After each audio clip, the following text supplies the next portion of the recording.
Assalamualaikum warahmatullahi wabarakatuh. Salam guru penggerak. Perkenalkan, nama saya adalah Rianti Astriani Supian dari SMA Negeri 32 Garut. Saya merupakan calon guru penggerak angkatan 8. Di sini saya akan memaparkan dari kelompok 3 hasil diskusi kami tentang kolaborasi modul 1.4 tentang analisis kasus pada budaya positif. Budaya positif ini merupakan perwujudan dari nilai-nilai atau keyakinan universal yang diterapkan di sekolah.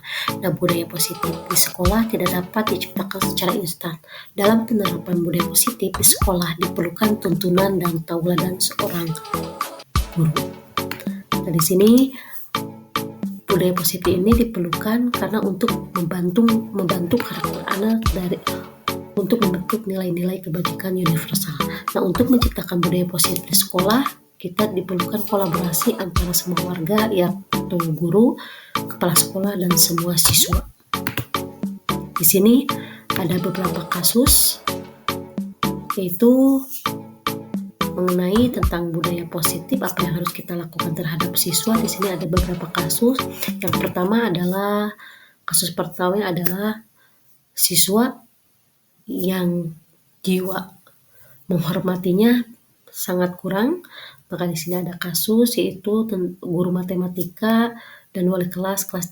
Nah, di sini Ibu Santi tidak bisa mengikuti KBM ke kelas, maka di sini Ibu Santi untuk mencari penggantinya yaitu Ibu Eni.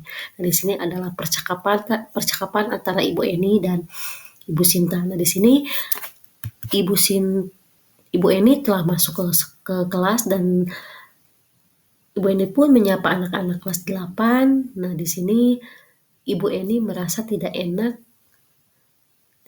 walaupun Ibu Eni sudah berusaha untuk menjadi sosok guru yang ramah. Di sini Ibu Eni mencoba menyapa Pipi dan Natali dengan ramah sambil mengingatkan mereka untuk tetap fokus pada pengerjaan tugas. Nah, di sini adalah dialog antara Ibu Eni dengan Pipi dan Eni. Nah, di sini Ibu Eni merasa diabaikan oleh mereka. Dan mereka mengatakan, Ibu santai saja, Bu. Nah, mereka tidak mengerjakan tugas dan malah mengobrol. Nah, keesokan harinya Ibu Santi dan Ibu Eni ini berdiskusi dan Ibu Eni ini melaporkan permasalahan yang ada di kelas yang kemarin. Nah, di sini Ibu Santi memanggil Pipi dan Natali dan serta menanyakan tentang laporan tentang masalah Ibu Eni ini. Nah, di sini ada dialog antara Ibu Santi dan Natali dan Pipi. Nah, dalam dialog tersebut, Ibu Eni menanyakan tentang keyakinan kelas anak-anak, terus dalam keyakinan anak-anak, dan terus Ibu Santi ini memvalidasi dulu tentang permasalahannya apa, lalu dia memberikan arahan untuk menyelesaikan masalah yang kemarin. Nah, di sini adalah dialog antara Ibu Santi, Natali, dan Pipi. Nah, di sini ada dialognya yaitu mereka akan minta maaf terhadap Ibu Eni karena atas kesalahan yang mereka lakukan kemarin. Nah, di sini juga Ibu Santi memberikan gambaran. Di sini Ibu Santi juga memberikan gambaran. Mereka juga tadinya merasa ragu-ragu untuk mengakui kesalahannya, tetapi Ibu Eni tadi udah memberikan keyakinan kelasnya, maka di sini Ibu Eni untuk siswa ini diarahkan untuk bisa menyelesaikannya. Nah, di sini Ibu Eni juga mengatakan bahwa kalian boleh minta maaf apabila sungguh-sungguh. Apa yang akan kalian lakukan untuk mengganti rasa tidak hormat itu? Nah, Bu Santi ini memberikan solusi. Nah, di sini karena tadi sudah minta maaf dan mereka mengakui kesalahannya dengan keyakinan. Mereka mengakui bahwa ini tidak sesuai dengan keyakinan kelasnya. Nah, setelah itu Ibu Santi memberikan gagasan, memberikan permasalahan yang mereka lakukan untuk bisa memperbaikinya dan mencari solusinya. Maka Ibu Eni di sini memberikan jalan untuk menyelesaikan masalah mereka dengan kata-kata, apakah ada gagasan untuk kalian? Nah, di sini Natali dan dan Pipi mereka berpikir sejenak, Natali dan Pipi mengusulkan untuk mengadakan sebuah diskusi kelompok dengan teman-teman sekelasnya, dan tema mereka yang pilih adalah penerapan keyakinan kelas, terutama tentang sikap saling menghormati dan bagaimana penerapannya di kehidupan sehari-hari. Nah, selanjutnya di sini mereka berdiskusi lebar dan Ibu Santi memberikan waktu untuk mereka diskusi tentang mengenai keyakinan kelas, tentang penerapan kelas yang mereka akan bahas apa saja menurut mereka apa yang harus diyakini di kelas. Nah, di sini mereka itu berdiskusi bagaimana penerapan kelas itu agar kita bisa menghormati, bisa menghargai seseorang. Nah, di sini mereka berdiskusi dan selanjutnya mereka melaporkan hasil diskusinya, dan Ibu Santi juga menanyakan apakah sudah selesai diskusinya. Maka di sini Vivi dan Natali berusaha untuk menjelaskan apa yang mereka diskusikan ketika dengan teman-temannya, kesepakatan kelasnya seperti apa. Maka di sini hasil diskusi mereka itu membuat kesepakatan pada keyakinan kelas, yaitu yang bertema saling menghormati. Nah, di sini ada solusinya yang mereka gunakan ketika mereka memberitahukan ada 2 usulan. Usulan yang pertama tentang kesepakatan kelas, dan usulan yang kedua mengirim email kepada Ibu Eni tentang gagasan mereka tersebut. Nah, di sini mereka berkomunikasi dengan kepala sekolah bahwa mereka kalau tidak ada guru nanti akan diganti oleh Ibu Eni. Nah, itu mereka sudah berusaha untuk melakukan hal yang terbaik dalam posisi seperti ini. Nah, di sini ada analisis kasusnya. Langkah restitusi yang dilakukan oleh Ibu Santi adalah restitusi memvalidasi tindakan yang salah, menanyakan keyakinan, dan akhirnya nanti juga ujung-ujungnya pada posisi control manager. Nah, pada kasus selanjutnya, apakah restitusi yang diusulkan Pipi dan Natali sudah sesuai? Nah, pada usulan restitusi yang dilakukan oleh Pipi dan Natali ini sudah sesuai, karena restitusi yang dibuat oleh mereka itu memvalidasi kesalahan, membuat kesepakatan untuk keyakinan kelas, saling menghormati dan posisi temannya. Mereka menyadari bahwa mereka itu merasa bersalah, maka mereka harus membuat keyakinan diri mereka, lalu membuatlah kesepakatan kelas dan keyakinan kelasnya. Nah, di sini juga pada analisis terakhir, posisi apakah yang telah diambil oleh Ibu Eni dalam menangani Pipi dan Harti. Nah, posisi Ibu Eni saat itu adalah sebagai posisi kontrol pembuat merasa bersalah. Nah, akhirnya Natali dan Titi mendiskusikan untuk membuat kesepakatan dan ujungnya menjadi manajer juga Bu Eni juga. Karena mereka harus menyadari dulu apa kesalahannya, lalu nanti juga mereka harus mencari solusinya bagaimana. Nah, itu Ibu Santi memberikan kesempatan tadi seperti diskusi. Nah, yang terakhir, jika Anda adalah sebagai pahasan, bagaimana Anda menyikapi langkah yang ditempuh Ibu Santi? Kalau saya menjadi pahasan, menanggapi sikap Ibu Santi itu cukup mengerti dan paham yang Ibu Santi gunakan selama ini, karena pada ujungnya Bu Santi melakukan posisi manajer. Selama tindakan Ibu Santi itu positif, saya akan mendukungnya, dan langkah-langkah restitusi yang diambil oleh Ibu Santi juga kami akan diskusi dan akan menggunakan 3 restitusi. Nah, itulah kasus yang pertama tentang kesepakatan kelas. Yang dilakukan kasus pertama itu adalah siswa yang tidak menghormati ketika berada di dalam kelas. Dan ini adalah kasus yang kedua. Kalau kasus yang kedua itu antara Pak Lukman dengan Sabrina. Nah, pada kasus di sini Sabrina terlambat karena berburu-buru sampai ke sekolah. Dia pun akhirnya sampai di gerbang sekolah, tapi baru menyadari kalau tidak menggunakan sepatu hitam seperti tertera di peraturan sekolah di depan pintu kelas. Bapak lupa memperhatikan sepatu Sabrina yang berwarna coklat.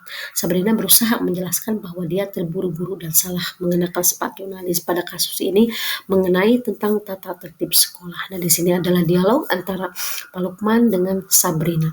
Nah, dan Sabrina ini menjelaskan alasannya kenapa dia bisa kesiangan, dan Pak Lukman juga membeberkan bagaimana aturan di sekolah yang ada di sini. Nah, selanjutnya di sini juga Sabrina disuruh untuk melepaskan Sabrina disuruh untuk melepaskan sepatunya dan lalu Sabrina itu disuruh untuk belajar, tetapi harus dibuka dulu sepatunya karena sudah melanggar peraturan tadi.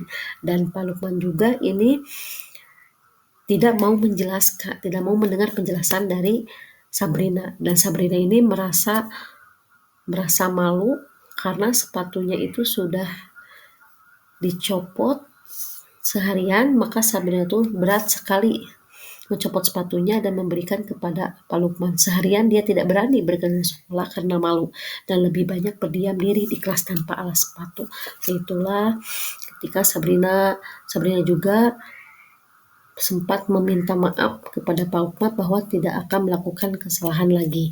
Nah, di sini kita analisis kasusnya pada posisi tersebut.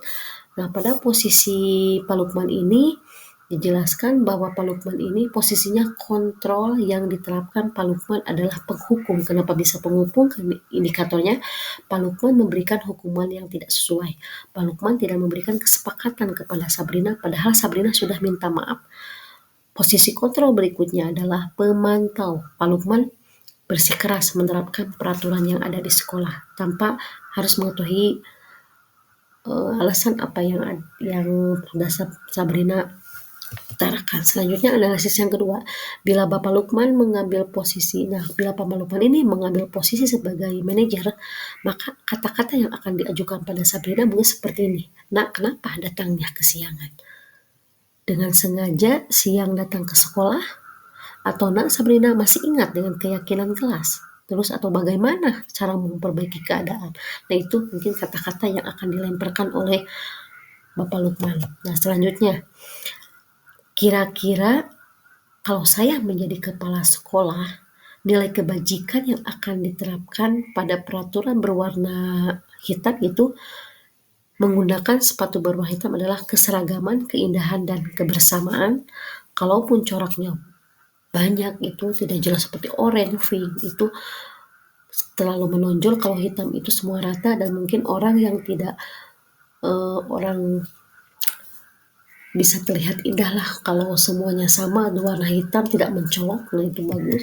Selanjutnya pada analisis terakhir, kalau saya menyikapi langkah yang diambil Pak Lukman mengenai kasus tersebut, yaitu adalah sebagai penghukum dan pemantau. Langkah beliau untuk menegakkan disiplin dengan cara keras, langkah ini akan menimbulkan kekecewaan bagi peserta didik karena permohonan maaf saja tidak bisa diterima. Langkah Pak Lukman seharusnya menerima maaf Sabrina karena dia sudah berusaha dan meminta maaf. Jadi nanti dia tidak akan percaya diri karena dia sudah merasa malu dirinya tidak memakai sepatu di ruangan kelas. Terakhir yaitu pada kasus yang menuju kasus yang ketiga. Pada kasus yang ketiga ini merupakan guru bahasa Inggris. Nah, di sini guru bahasa Inggris ini masalahnya dengan Ibu Dani. Ini masalahnya Ibu Dani dengan Doni.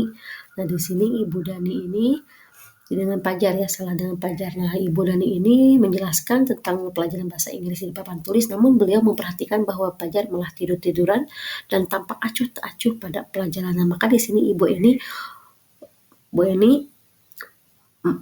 memanggil Pajar untuk ke depan dan dikerjakan di papan tulis. Pajar pun tampak malas-malasan maju ke depan dengan memegang sebuah buku. Nah, dia tidak bisa menjawabnya, hanya bisa memegang bukunya saja. Nah, di sini Bu Dani ini bertanya, ayo Pajar, makanya jangan tidur-tiduran, kali-kali perhatikan sudah salah, duduk kembali, kira-kira siapa yang bisa.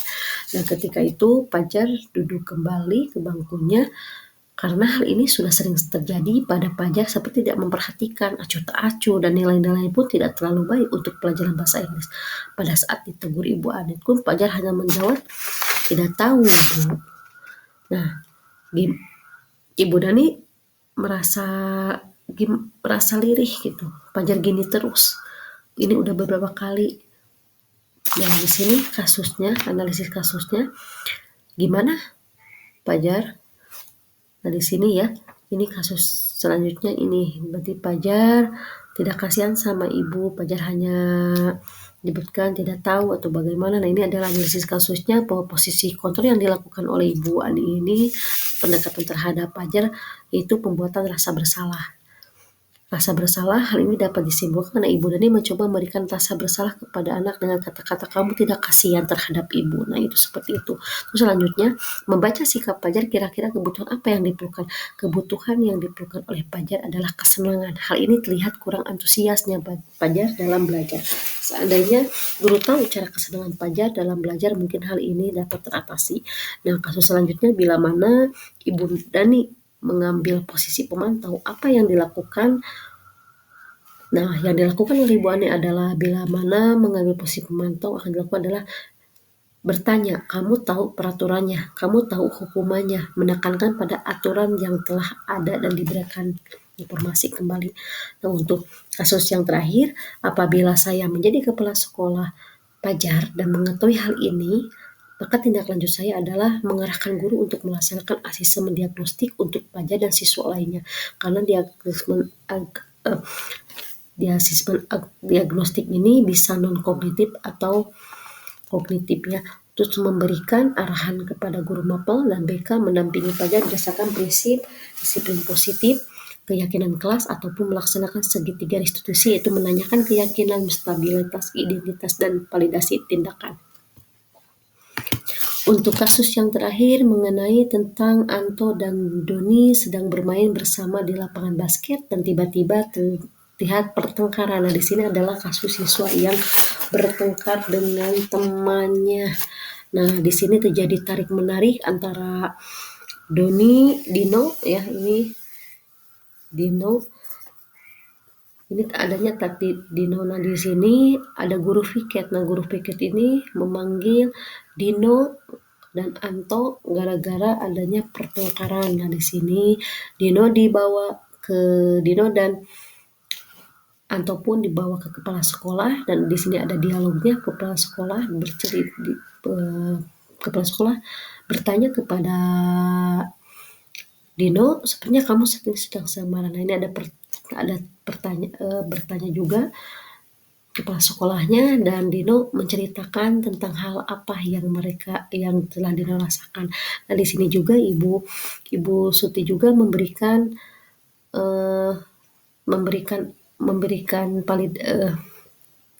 yang sudah dilakukan oleh kesalahan yang sudah dilakukan oleh Dino itu oleh Ibu Suti itu dijelaskan. Apakah Dino bersedia memperbaiki kesalahan yang telah dilakukan terhadap Dino? Bu Santi menawarkan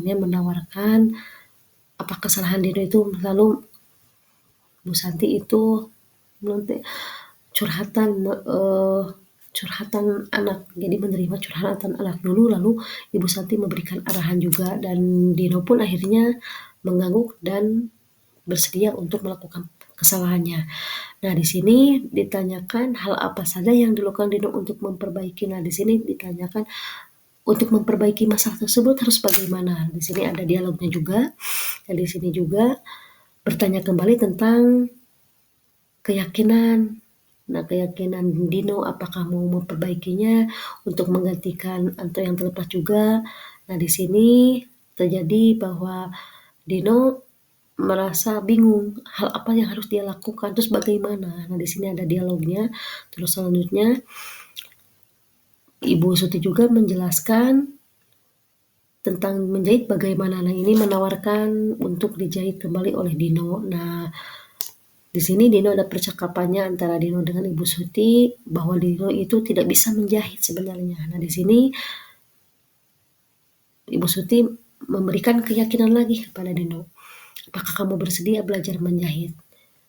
Jadi Dino ini merasa ragu-ragu, siapa yang akan mengajarkan saya untuk menjahit?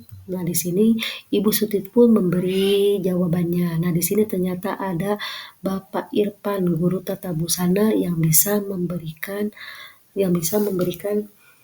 pelatihan memberikan cara-cara untuk menjahitnya. Dino pun menyetujui